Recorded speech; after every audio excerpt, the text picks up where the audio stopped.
Hello, friend. শুরু করছি ভূতুরে বাড়ি তৃতীয় পর্ব। মহিলাটা যেখানে দাঁড়িয়ে আছে সেখানে একজন স্বাভাবিক মানুষ কখনোই দাঁড়ানোর সাহস পাবে না। মহিলাকে এখানে দাঁড়িয়ে থাকতে দেখে প্রচণ্ড ভয় পেয়ে গেলাম। সে আমার দিকেই তাকিয়ে আছে। তাকিয়ে তার গাড় সহ পুরা মাথা একবার ডান দিকে নিচ্ছে, একবার বাম দিকে নিচ্ছে, আর খুব বিচ্ছিরিভাবে হাসছে। আমি বলে বোঝাতে পারবো না তখন আমার কতটা ভয় লাগছিল। হাত নাড়াতে পারছিলাম না, মনে হচ্ছিল পুরো শরীর অবশ হয়ে গিয়েছে। ভয় কী জিনিস তখন আমি হাড়ে হাড়ে টের পাচ্ছি।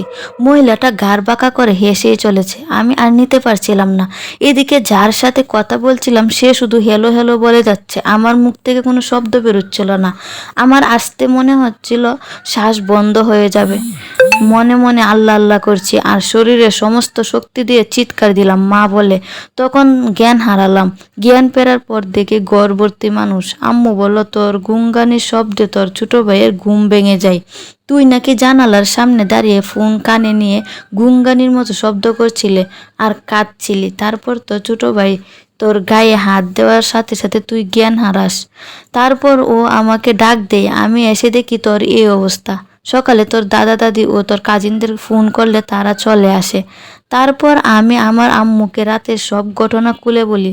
এখন রাতে যে বন্ধুর সাথে কথা বলছিলাম তাকে কল দিলাম। সে বলল, তুই হঠাৎ চুপ হয়ে গেলি। তারপর কেমন যেন আজব শব্দ ভেসে আসতে লাগলো।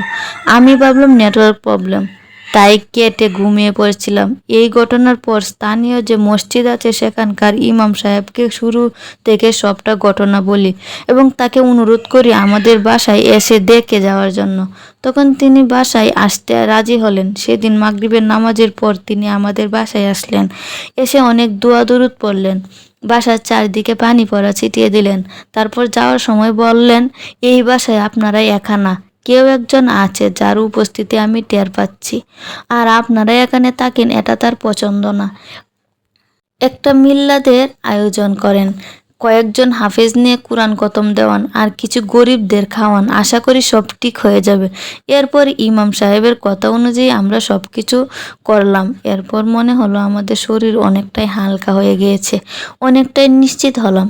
তারপর আর কোনো সমস্যা হলো না। এভাবেই আমরা দীর্ঘদিন এই বাসায় কাটিয়ে দিলাম। তারপর আমি 5-6 বছর পর বিদেশে চলে আসি আর আম্মু আর ভাইও দেশের বাড়িতে চলে যায়। প্রতিদিন নতুন নতুন গল্প শুনতে আমার পেজে লাইক কমেন্ট করে পাশেই থাকবেন এবং ফলো দিয়ে রাখবেন যাতে সব সময় কোনো গল্প দিলেই যাতে আপনারা শুনতে পারেন। সবাই সুস্থ থাকবেন, ভালো থাকবেন, আমার জন্য দোয়া করবেন।